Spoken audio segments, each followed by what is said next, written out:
gaaw na de acca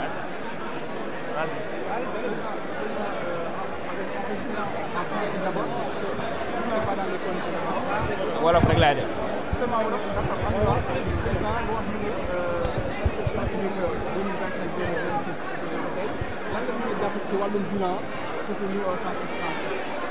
jërëjëf waa tey dañu ñëwoon ngir ubbi session ordinaire unique 2025-2026 ndax ñëpp xam na ne session bi passé ci conditions yi ñu indee assemblée nekkul woon session bu complète au lieu de 9 mois 7 mois lañ def moins de 7 mois même je dirais waaye terewul ay jéego yu am solo lu mat ñaar fukk ak ñeenti loi wala bu ëpp ko jot nañ ko fi saytu ba voté ko waaye député yi tamit li ñuy wax contrôle de l'action du gouvernement ak yeggal yi mbébétu askan wi daanaka lu mat lu ëpp ñeenti téeméer ak juróom benn fukk ak juróom ñetti laaj ay questions écrites yoo xam ne dëxëñ nañ ko yónnee ko membre du gouvernement bi ñu am ci ay tontu tamit am ci ay avancées sans compter li nga xam ne mooy ñaari session extraordinaire yi waaye liggéey bi ci ëpp solo mooy bi nga xam ne commission yi ñu ngi koy def ci terrain bi ak député yi de façon globale ndax même bi ñu jëlee vacances parlementaires les commissions dañu continuer di fonctionner di continuer di def contrôle de l'action du gouvernement di dem di seeti ministères yi député yi di wàcc ci terrain bi entre autres def ci liggéey bu mucc ayib à travers les plans de travail annuel bi nga xam ne dañ ko institutionnaliser ci règlement intérieur bu bees la dafa am yeneen poñ yu am solo yoo xam ne assemblée ni mu doon doxee kayit yi nga xam ne ci lañ ko doxañoon dafa xawoon a yàgg bi ñu ñëwee nag dañu njëkk a engagé réforme yooyu ci 6 mois yi njëkk yi maanaam lépp lu jëm ci règlement intérieur bi gis ngeen ne bi yoon amul benn problème par exemple ci choix wu vice président yeeg yooyu parce que dañ ko teel a réglé ci règlement intérieur bi zone d'ombre yëpp lañ yëkkati waaye lépp lu jëm ci texte yi nga xam ne moo régir parce que pour que assemblée bi dox parlementaire yi def seen liggéey dafa am benn maillon essentiel boo xam ne moom mooy l'administration parlementaire donc règlement administratif bi règlement financier bi nga xam ne mooy sa yor ni ñuy yoree assemblée nationale ni ñuy doxalee budget beeg yooyu ci ak sellange ci leer dañ ko taxawal yokk ci loolu ñu woowee cellule de passation de marché mais bi ñu defaraat révision règlement administratif bi dañ ci dugal ce qu'on appelle une cellule de contrôle interne nga xam ne day defaale contrôle de gestion mais def aussi contrôle des procédures tey loolu yëpp bu ñu ko defee c'est juste pour que askan wi xam ne kër gi ñu dénk muy saytu doxalinu gouvernement bi moom ci boppam ñag na boppam defaru na ba moom liñ ko jox mi budget de fonctionnement moom si boppam mu mën ko doxal ci anam yu leer teg ay kuréel yu koy saytu waxuma nag commission bi nga xam ne mooy commission comptabilité et contrôle nga xam ne ñoom it ñi ngi saytu questeurs yi naka la ñuy doxalee budget bi te loolu dafa am importance parce que dañu bëgg assemblée bi ba législature bi di jeex kenn du fi gis naka su dul noonu ci wàllu doxalin ak yorinu koppar. digitalisation wala parlementaire bu insister déjà ci personne bi waaye itam ci li nga xamante ne moom la député est-ce que mën nga ñëwaat ci sens aspect boobu. waaw xam nga bi ñu ko defee ku xool séance yi ci topp extraordinaire yeeg yooyu gis nga ne am na un changement sur le plan de la qualité des interventions des députés parce que nit day jàng tant que mu ngi giiru dundam moo tax bi ñu organiser séminaire boobu nga xam ne def nañ une semaine de retraite formé nañ leen ci yu bëree bëri ci prise de parole ci diplomatie ci saytu budget ci maanaam lépp loo xam ne jëm na ci wàllum gouvernance ak contrôle de l'action du gouvernement te dafa nekk loo xam ne dañ ko fas yéene def at mu jot gën ko renforcer pour une législature de qualité ni ñu ko defee noonu lañ ko defee ci administration bi mais programmé nañ déjà fan yii di ñëw une formation pour les chargés de mission les chargés de mission dañuy wàcc ñoom ils sont éparpillés sur le plan national départemental di fësal liggéeyu assemblée nationale waaye di taataan aussi ay doléances man damay jot ay doléances su chargé de mission yoo xamante ne nii dañ may remonter li xew seen gox li xew Bakel par rapport ak ndox mi Matam et tout mais dañuy assister aussi député yi nga xam ne ñoo dëkk ci zone yooyu quel que soit groupe parlementaire bu ñu bokk moo tax ñu bëgg leen a ñoom it former leen comme ni ko présidence defee avec ses chargés de mission mu bañ a nekk juste des chargés de mission yoo xam ne pour joxe poste rek la mais dañuy am njariñ ci askan wi parce que mënuñu am assez député bu ne mënuñu la jox une équipe comme niñ koy defee ci yeneen réew yi waaye au moins dinañu mën a am quelques personnes yu leen di jàppale ci seen liggéey au niveau national mais dafa am leneen lu am solo la digitalisation wax nga ko yaakaar naa ne léegi séance yi ni muy gaawee digitalisation moo ko waral moo xam vote électronique bi moo xam budget yi nga xam ne léegi dañ koy jot ci par voie électronique ba ci sax ak ki nga xam ne moom moo yore relation des institutions waxtaan nañ pour def benn plateforme boo xam ne question écrite yeeg échange entre gouvernement ak assemblée yëpp dañ ko bëgg a jaarale foofu pour un meilleur suivi tey pare nañu assemblée pare nañ digitalisation c'est-à-dire assemblée c'est devenu une assemblée zéro papier dernier outil bi moo nekkoon plateforme de travail collaboratif bi te pare nañ ko ba def test yi dañ koy instaurer avant la fin de l'année mu commencer plus maintenant les outils de gestion automatisée du budget du personnel nga xam ne assemblée désormais zéro papier et plus de transparence plus d'efficacité dans le cadre du travail te loolu dañu jàpp mu nekk lu am solo wàllum diplomatie parlementaire bi barki démb rek maa ngi ciy waxtaan lu yàgg ak le nouveau ministre des affaires étrangères dafa nekk loo xam ni day permettre Sénégal mu jouer sur tous les tableaux parce que ni mu amee des organisations yoo xam ne exécutif dafay participer masalan président day dem assemblée générale des Nations Unies yëkkati fa raaya Sénégal joxe fa taxawaayu Sénégal dem ci yeneen dem Union africaine dem CEDEAO yooyu yëpp dafa am équivalent am ci domaine parlementaire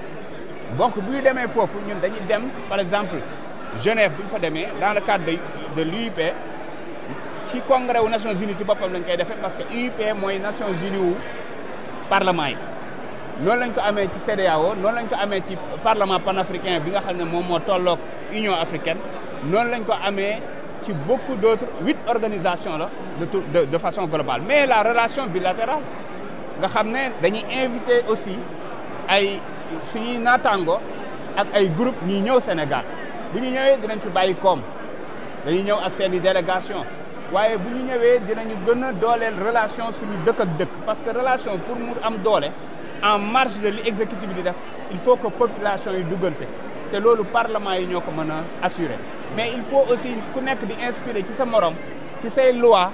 ci yenn initiative de loi yi nga xamante ne ni dafay amal impact askan wi ñu koy wax benchmarking te loolu dafa nekk lu amam solo mais ci cadre rek yëkkati raaya Sénégal organiser nañu ci ay réunion internationale te ñu ngi programmer at mu jot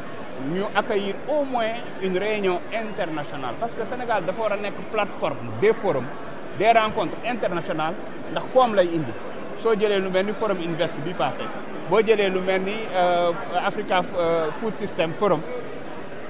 tous les hôtels de Dakar de la région de Dakar et de la région de Thiès étaient pleins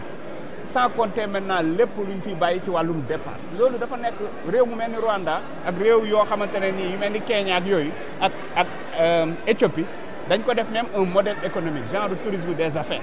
moo tax ci foofu la ñu jëm ci perspective yooyu encore une fois le groupe parlementaire de PASTEF ñu ngi liggéey ci initiative de loi yu bëree bëri yoo xam ne il fallait que parce que c'est important ñu préciser ko il fallait que parce que c'est PASTEF qui est à la fois à l'exécutif mais aussi au niveau majorité au Parlement donc il fallait que ñu waxtaan xool yan loi mooy dem projet de loi yan loi mooy dem initiative de loi harmoniser ko ba nga xam ne bu ñu commencé exécutif day proposer waaye tamit groupe parlementaire bi day proposer beaucoup d'initiatives de loi yoo xam ne ñoom liggéey nañ ci te incha allah rabbi di ngeen ko commencé gis ci législature bii ñu nekk ak yeneen donc ci sans. waaw ouverture bi ngeen ubbi tey jii ñu fi ñu ubbi tey kenn lay taxawee yaa ngi naan consolidation innovation tout ça quoi.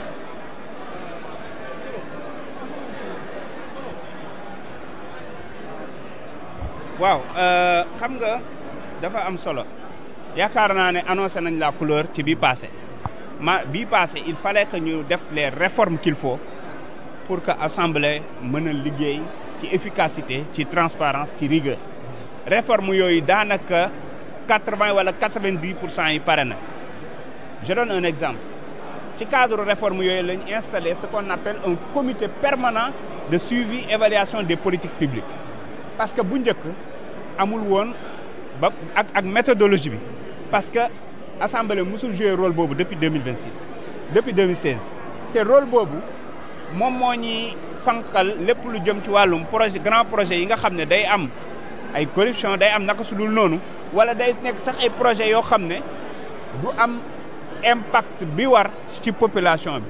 Désormais nous allons recevoir les projets et programmes prioritaires de l'État commission boobu jël ko comme ni ko yeneen réew yi on s'est inspiré des pays comme la France et autres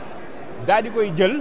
nga xam ne c'est composé d'une trentaine de membres que des députés daal di koy jël saytu ko di ko topp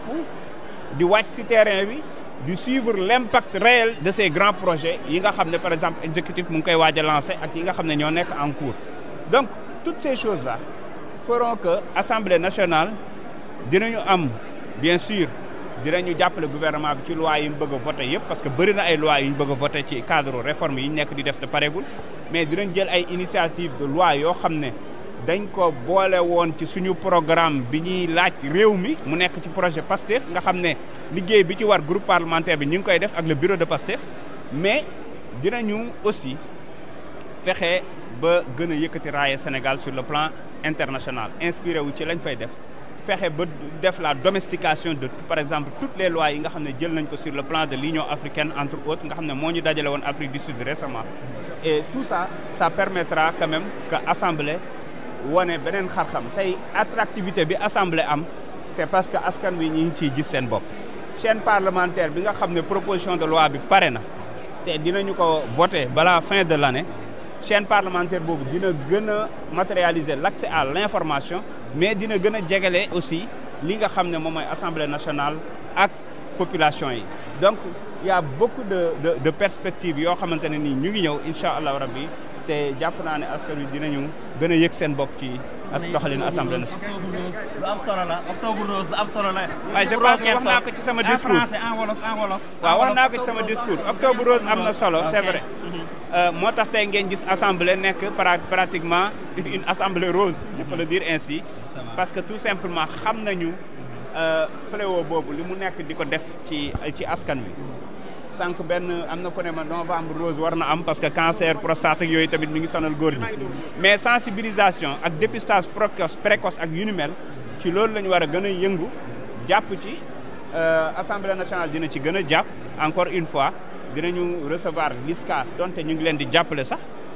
ci seen i activité mais dinañ gën a waxtaan xool dans quel cadre lañ leen gën a mën a jàppale parce que liggéey bi ñuy def dafa am solo et du ñoom kese d'autres associations parce que lii di cancer du sein dafa nekk loo xam ne mu ngi décimer ay famille mu ngi lor ay jigéen te jigéen ñi ñoom ñoo yor famille bi ñooy société bi donc faaw ñu taxaw ci salaamaaleykum wa rahmatulah. merci. nañu ba fii di wax ci seen voilà mu ngi noonu ñoo ko déggandoo muy li nga xam moo di